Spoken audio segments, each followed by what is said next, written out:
Thank y'all so much.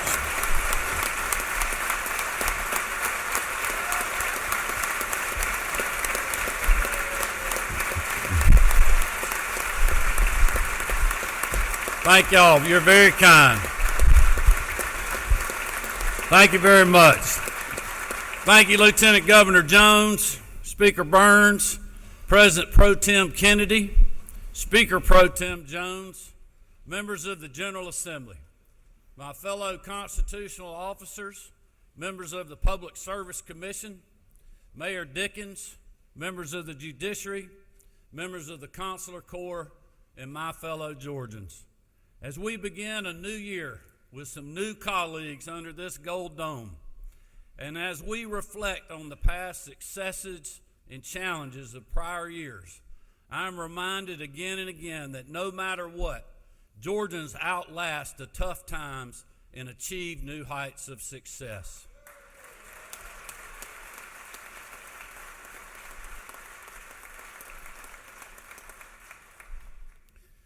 In just the 6 years since I've taken office, we have faced the trials of COVID-19, a major recession as a result of that unprecedented pandemic, the effects of 11 hurricanes, some of them causing historic generational damage, over 200 tornadoes that caused direct injuries, and a summer of unrest and various threats to public safety, some of which are ongoing, and other challenges that required and received the very best of our people.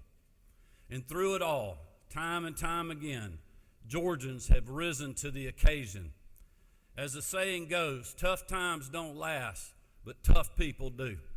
And if there is anything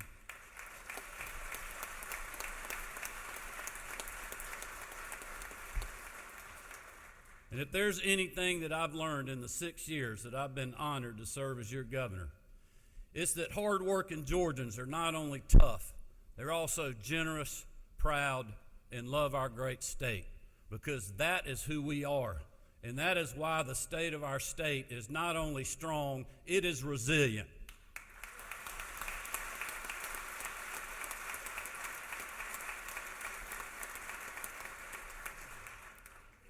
Marty and I have been especially reminded of that following the devastating impacts of Hurricane Helene. With historic rainfall and mudslides in North Georgia, record flooding in Atlanta with over 11 inches in just 2 days, and a massive amount of damage across much of the southeastern United States. Hundreds of thousands of Georgians across the state were victims of that storm's fury. Georgia Power reported it was the worst storm they've ever seen, with over 11,800 power poles broken, over 5,800 transformers damaged, and over 20,000 people who worked around the clock to restore power. In total, 230 people across the country lost their lives, 34 of them right here in Georgia, including 4 of our children. Marty and I toured 16 of the hardest hit counties in Helene's wake, and in every community we saw utter devastation. But in the face of grief and unbearable loss, we also saw everyday heroes. We saw neighbors helping neighbors, lending a hand or a chainsaw even when their own home or farm was in need of attention. We saw brand new church outreach programs feeding whole towns. And we saw first responders who put their lives above their own. Will you please join me in applauding their bravery?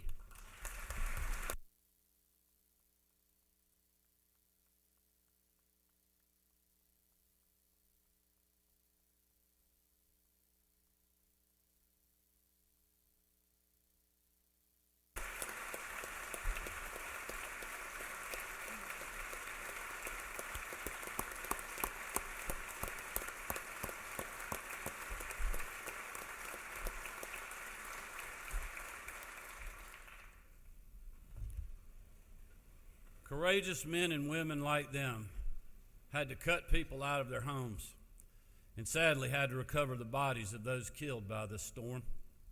The heartbreaking loss of these lives is made even worse by the loss of livelihoods especially for our farmers and timber growers who have endured over $5.5 billion worth of damage. As you know, our farmers needed relief quickly and efficiently, and that's why we repurposed $100 million to the Georgia Development Authority last November to provide direct financial support for our farmers and timber producers. It's also why, along with our congressional delegation, Lieutenant Governor Jones, Speaker Burns, Commissioner Harper, many of you, and many others, urged the U.S. Congress and the Biden administration to fast-track block grants to our state. I want to extend my deepest gratitude to every member of Georgia's congressional delegation, both Republicans and Democrats, who voted to support that legislation. I also want to thank both President Biden and President-elect Trump for their support of the disaster relief package as well. Our people will receive the aid they desperately need and deserve, and for that, I am grateful. But rest assured, the elected leaders under this gold dome will stand with them for as long as necessary to make sure every Georgian can recover and come back stronger than before.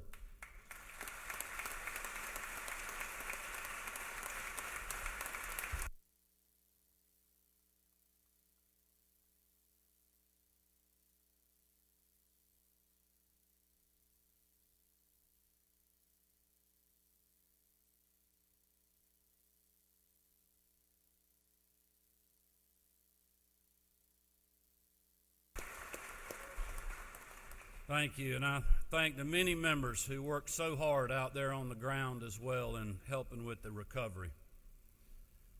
And just as communities across the state need relief after Hurricane Helene, all Georgians need permanent relief from the historic storm of inflation.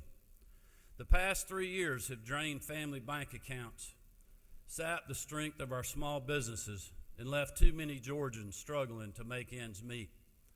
From groceries and rent to building supplies and everyday goods and services, the price of nearly everything Georgians purchase or consume has gone up, often faster than their take-home pay. This happened because the federal government decided to spend your money like it was somebody else's, like a credit card with no limit that someone else would have to pay back, instead of reining in spending, cutting taxes, or even coming close to balancing a budget. But in Georgia, we don't conduct the people's business with trillion-dollar deficits or endless continuing resolutions. Just because we take in more money doesn't mean we need to create new big government programs to fund for eternity. Instead, we budget conservatively, fund our priorities, keep government efficient, cut taxes, and then return that money back to you.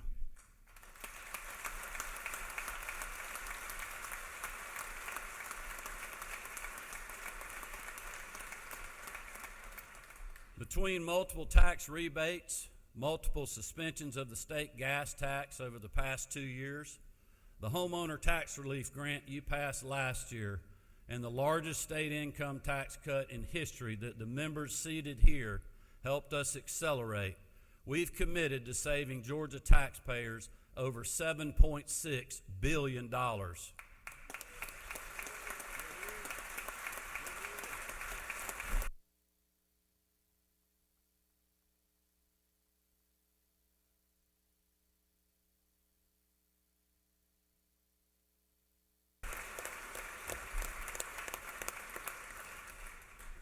And because of our conservative approach to budgeting and this body's support in holding the line on state spending, along with the incredible economy we've bolstered, we're able to double down on that relief.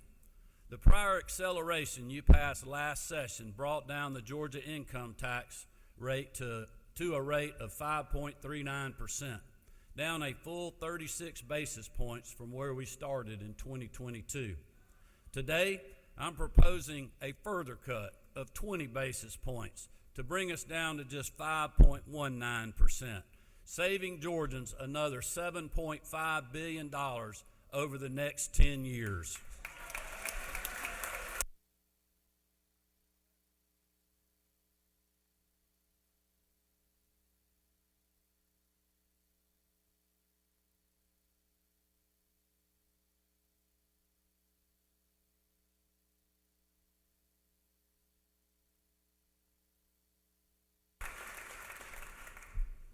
Because at the end of the day, that's your money, not the government's. And here in Georgia, we believe you should keep more of it. Our conservative budgeting and balanced approach to taxes and spending are just some of the reasons that we've been named the top state for business for 11 years in a row, which is absolutely unprecedented. Like you, I am proud of that distinction because businesses, both large and small, and everything in between, are the lifeblood of our economy. When your community can attract an automotive supplier that creates 30 new jobs, or help an existing tissue and paper manufacturer expand its operations by over 100 jobs, those are real lives and real families that are impacted. Those are hard-working Georgians who now have a chance to start a career, provide for their loved one, and build a better future. Georgia's success in attracting good-paying jobs and investments is widely known. Since I took office, together, we have attracted over 193,000 new private sector jobs and over $90 billion in investment. And the majority of those jobs and investments are going to rural areas. And those numbers just cover projects where the state was involved. They don't include all the organic growth underway throughout our entire state. Over the last 20 years, we have fought through economic headwinds and a pandemic, while still remaining one of the best states for business and economic opportunity. Georgia prevailed because when a state welcomes job growth, innovation, and prosperity, everyone prospers, no matter their zip code. While we're number one for business because we listen to and work with new and existing job creators. We didn't hand out government mandates or let partisan politics dictate state policy. We let our people and our job creators lead the way. We trusted hardworking Georgians to use their God-given abilities to create and innovate, and our state is better off for it. But Georgia's economic success is a lot like football. To quote Coach Kirby Smart, humility is only a week away, and there are storm clouds on the horizon. As we look ahead, I believe one of the biggest threats to Georgia's future is our state's legal environment. Last year, my office worked with the General Assembly and the Insurance Commissioner's Office and John King to pass House Bill 1114. This legislation allowed Commissioner King to gather data and information on Georgia's insurance industry, identify reforms that could be made to stabilize insurance costs, expand choices for consumers when they need coverage, and prevent more insurance carriers from leaving Georgia altogether. Additionally, over the last few months, my office hosted 3 roundtables throughout the state, listening to small businesses across a wide range of industries, including healthcare providers from Albany to Toccoa and some of our state's largest employers. Even though each person at those roundtables came from a different part of our state, represented a different industry or business, told a unique story, or had a different perspective, the call for action was unanimous. It's abundantly clear that the status quo isn't working, and a failure to act on meaningful tort reform will continue to put Georgians and their livelihoods in serious jeopardy. For some that I met, the cost of insurance is threatening their ability to operate. Small business owners reported insurance premiums up anywhere from 30% to over 100% over the last few years, costing them hundreds of thousands or millions just to get basic coverage. For too many of them, that meant holding back on hiring more employees, waiting to grow their business, or making difficult decisions about whether or not they could even keep the lights on. For others, the biggest problem was the complete lack of insurance options, or the threat of paying thousands or millions to fend off excessive lawsuits. At the end of the day, the increased cost of doing business is simply passed on to the consumer, hardworking Georgians who are already struggling to make ends meet. As a small business owner for over 35 years, I know that if you can't get insurance, you can't run a business and you can't pay your employees. and nobody can afford to spend years and millions in a courtroom battling to keep the doors open in their small business. It's unsustainable and it's widespread.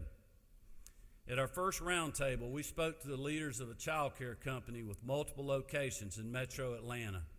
They have experienced a 100% increase in insurance costs since just 2018. We heard from a South Georgia grocer who lost coverage completely after frivolous lawsuits were filed. One business owner's statement stuck out to me. He said, "At this point, I don't feel like I'm able to run my business. I'm just trying not to lose it."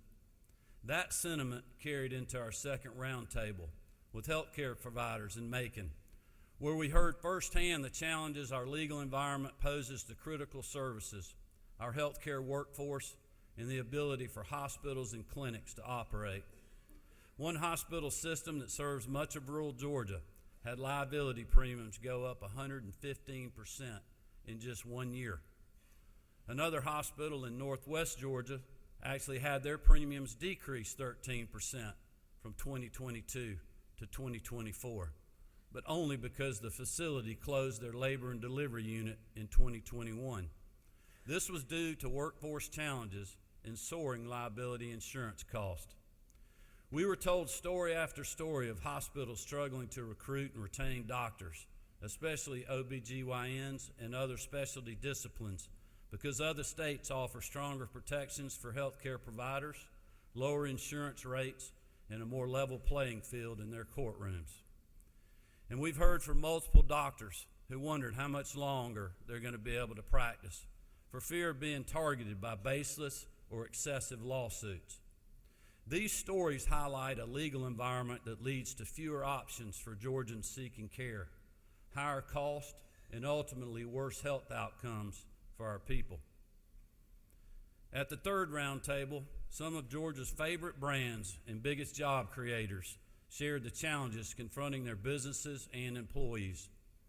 The roundtable was hosted by Waffle House, and I think everyone here will agree that no matter your politics, there's nothing more Georgian than ordering hash browns smothered and covered from one of their 440 locations across our state.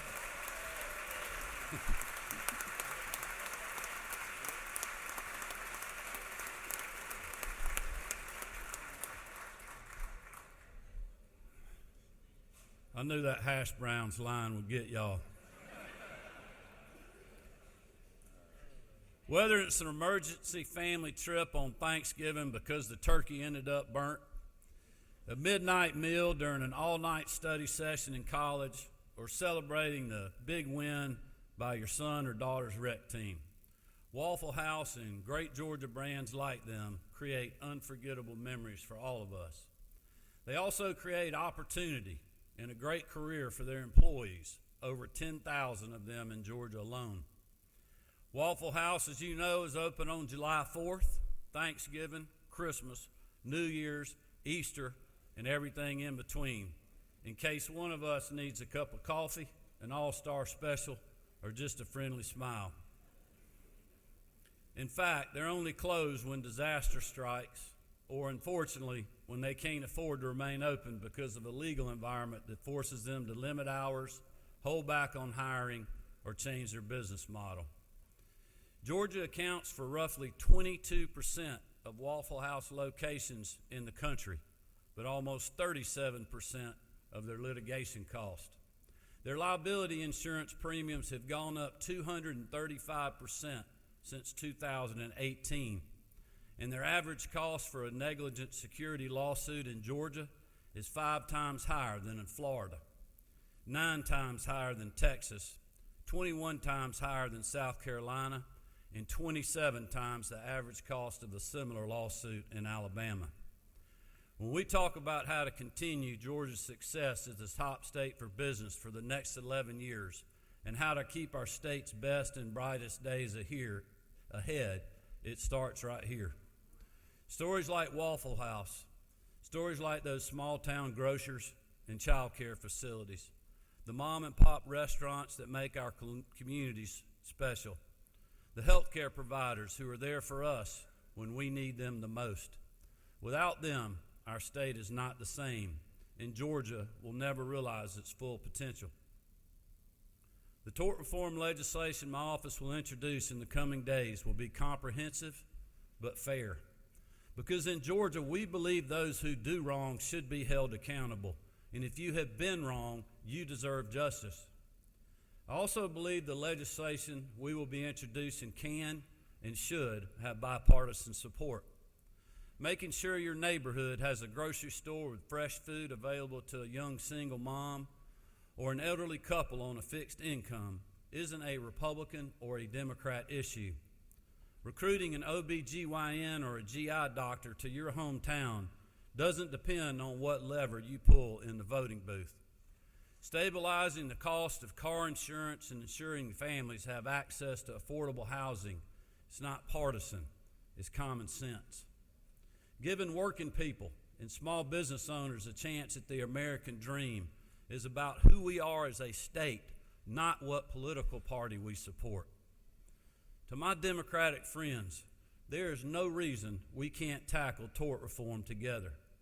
Passing anti-hate crimes legislation, repealing the citizen's arrest statute, and supporting victims of human trafficking.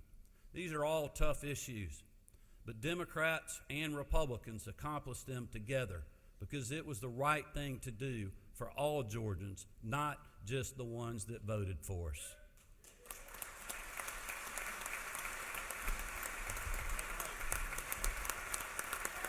Lay that out perfect.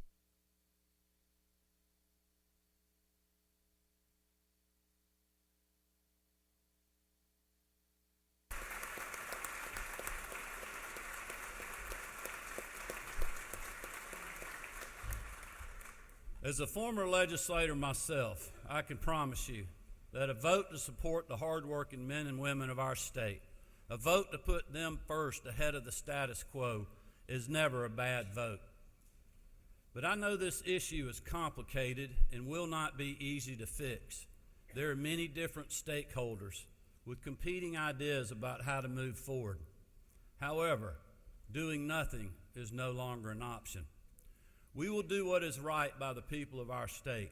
We will be fair to all involved in this important debate, and we will work together to pass legislation that strikes the right balance and puts hardworking Georgians first.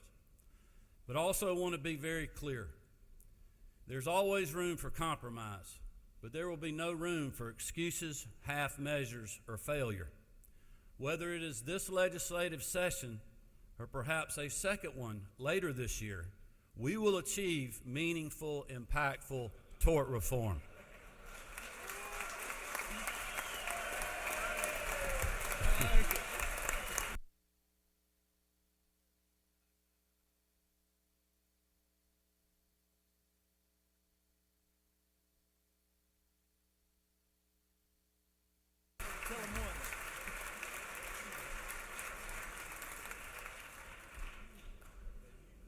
The Lieutenant Governor and the Speaker noticed how quick y'all picked up on that last line. Because if we take seriously our mission to keep Georgia the best place to live, work, and raise a family for the next generation, we have to get off the sidelines and get to work. Keeping our state moving in the right direction also means proudly supporting our law enforcement and honoring those who bravely run into the face of danger to protect and defend us all. Last year, when a deranged gunman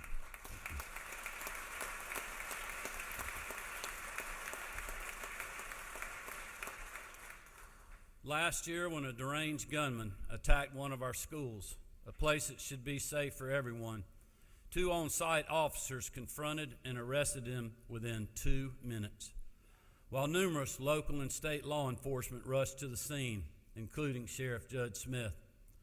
Those 2 school resource officers saved many lives at Appalachia High School on that horrific day and have more than earned our gratitude.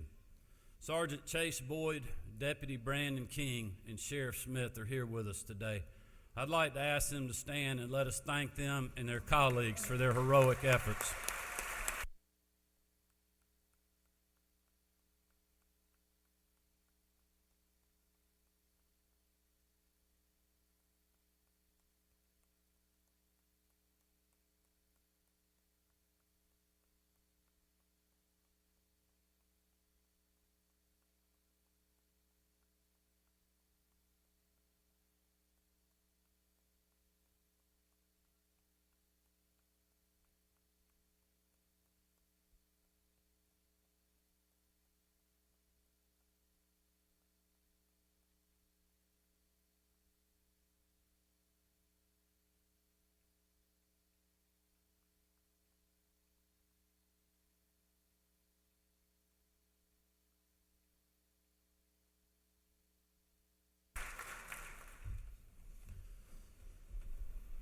As you can imagine, these two did not want to be with us here today. They wanted to be protecting their school, but I told them it was important for them to be here, for us to let them and their colleagues around the state know how much we appreciate what you do every single day to keep our schools and our communities safe. Thank you all.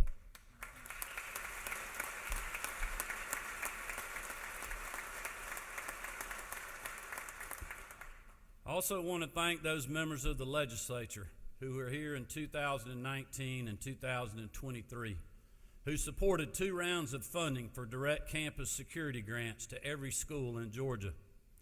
And last year, with the support of Lieutenant Governor Jones and Speaker Burns, and you all, the members of the General Assembly, we made yearly funding to strengthen school safety a permanent part of our base budgets. In total, we have allocated $294 million for campus safety so far, and my budget proposal includes a further $159 million for that purpose.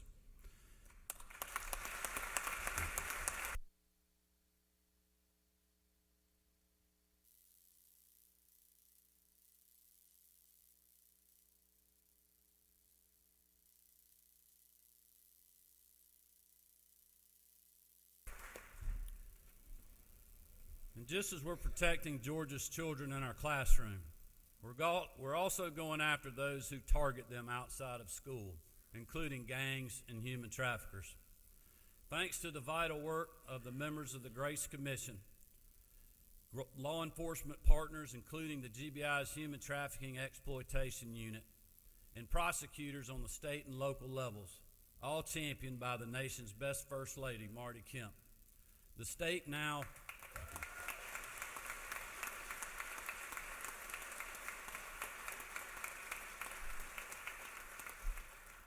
The state has now investigated over 330 human trafficking cases, convicted 49 human traffickers, and saved roughly 200 lives.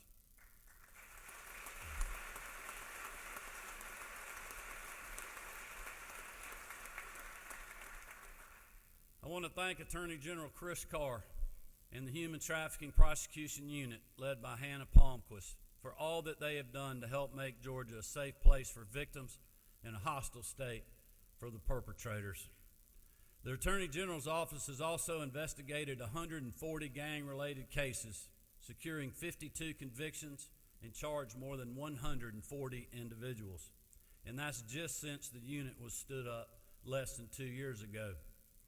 My budget includes just over $1.2 million to expand the gang and human trafficking prosecution units in the Attorney General's office to further this good work. Also, Marty will spearhead the passage of her 10th human trafficking bill that will reinforce the good work of the Grace Commission. Their resilience in fighting this good fight is why Georgia is leading on this issue, and this latest measure will be yet another reminder that if you come after our children, we are coming after you.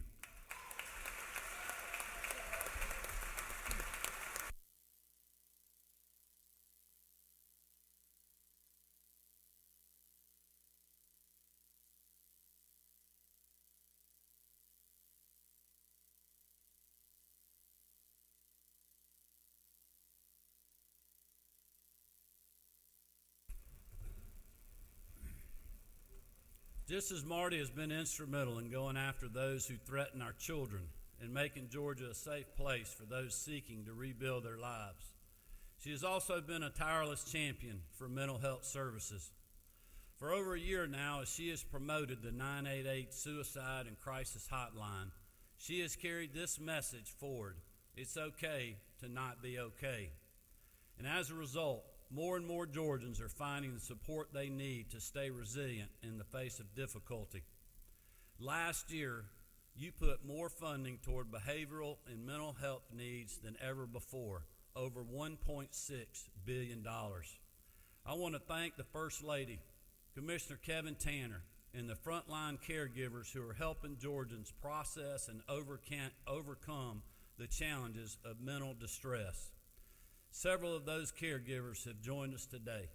They are the true coaches of resiliency who help children and young adults deal with the unimaginable. Christina Lowe, Whitney Hardegree, Laura Etheridge and Karen Hope were some of the first on the scene in the days following the tragedy at Appalachia High School. Their strength, knowledge, and skill have helped those who have witnessed evil be able to move forward and continue on life's path, and for that, they have our deepest gratitude. I'd like to ask Christina, Whitney, Laura, and Karen to please stand and let us recognize you and thank you for all that you are doing.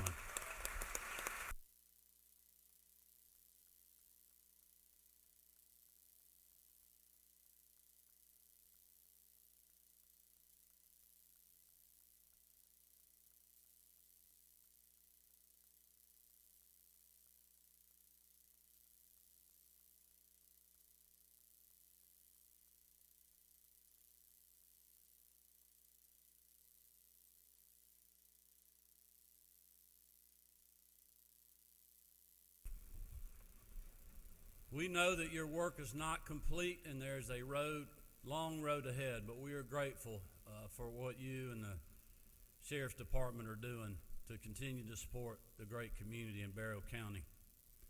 Mental health services like this are improving the quality of health care and access in our state, as is the newly launched state-based exchange, which is the latest milestone on the plan we laid out in the Patients First Act of 2019. These ongoing efforts are lowering the cost of premiums and increasing the number of those insured in Georgia. In fact, since I took office, the combined work of Georgia Access and Georgia Pathways is covering over 1.5 million people across our state. I will continue to repeat this until I'm blue in the face, even though many on the other side or in the media do not want to hear it. We are covering well over 200,000 more Georgians than traditional Medicaid expansion would cover. And those